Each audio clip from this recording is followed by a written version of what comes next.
Alright mga kapasada, nandito tayo ngayon sa entrance ng Kalaw Cave. Kailangan po natin dito mag-register. Magpaparegister muna tayo bago tayo pumasok ng mismong Kalaw Cave. Sino po ang tour guide natin, sir? Alvin po. Alvin. Okay. Bali, lokal po siya rito sa Kalaw. Mga volunteer kayo, sir, wala talaga kayong bayad. Wala po, sir.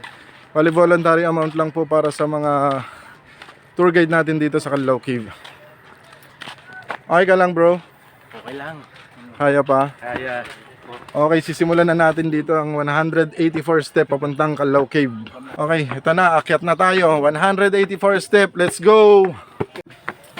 70 step, nandito na tayo pa na number 70. Meron palang aircon dito. Ang lamig, dito sa part na to, malamig na rito. Dahil daw dun sa galing sa loob mismo. Ramdam mo, kids? Oh! Ramdam mo rin ang pagod. Shoutouts kay Sir Alvin Barbado. Mas maraming salamat sa inyo sa pagtuturo. Pasada, nalulungkot ako kasi kahit first time natin pumunta sa isang kuweba, hindi ko mantakin to. Ang daming nakasulat sa pader, sa mga bato-bato. Ito yun isang sign na hindi magandang gawain ng mga tao. O yung mga ibang turista siguro, hindi natin alam kung tagasan po ba talaga sila o bakit nila ginawa yung mga taga-sulat-sulat dito sa taas. Tignan nyo. Dami, grabe. Hindi lang po masyado malinaw siguro dahil cellphone lang po ang gamit natin. Pero nakakalungkot. Isang tourist spot na puro bundle yung nasa entrance. Hindi po siya magandang pangitain. Pero pilit pa po nila talagang sinusuportahan at inaalagaan itong lugar na to. At balita na po yung first chamber po sa loob ng cave po.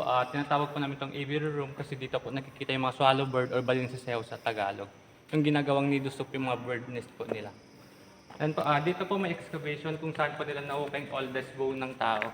Oldest bone? Yes sir, yung Homo Dito yung pinakamatandang buto po ng tao. Mas matanda pa po sa Tabon Man in Palawan.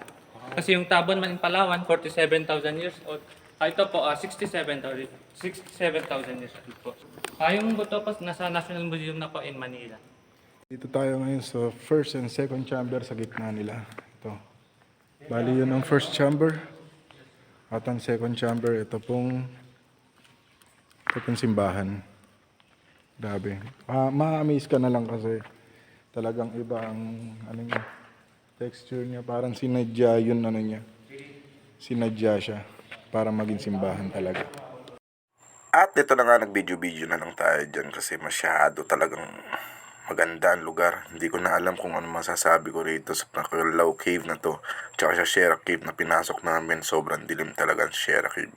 Pero dito sa Kalaw Cave, napakaliwanag dahil sa natural light na galing sa araw mula sa taas. Mantakin mo meron mga halaman sa loob. Mantakin mo kakabukas lang ng Kalaw Cave pero grabe, ang dami ng turista na pumupunti rito. Noong October 16 lang po talaga nag-open to.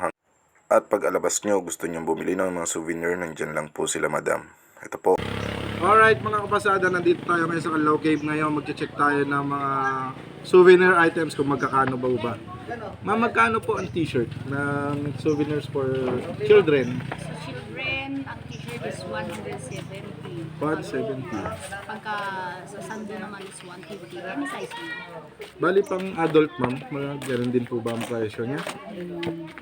Iba. Ang round neck is 200. Opo. Extra small to XL na siya.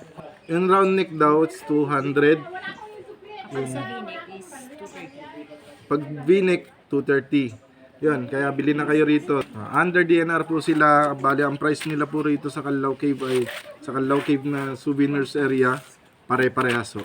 Wala pong mataas, walang mababa. Kaya tara na, punta na sa Kalaw Cave at saka rito. At bumili na rin po kayo ng mga souvenir nila madam. Onti pa lang po ang tourist kasi bago lang po nag-open ang Kalaw nun. 16 lang, di ba ma'am? Oo, sir. Noon 16 lang po siya. Bali, ang until 27, October 27, free entrance po tayo. Tara, punta na. Kalaw Cave. Salamat.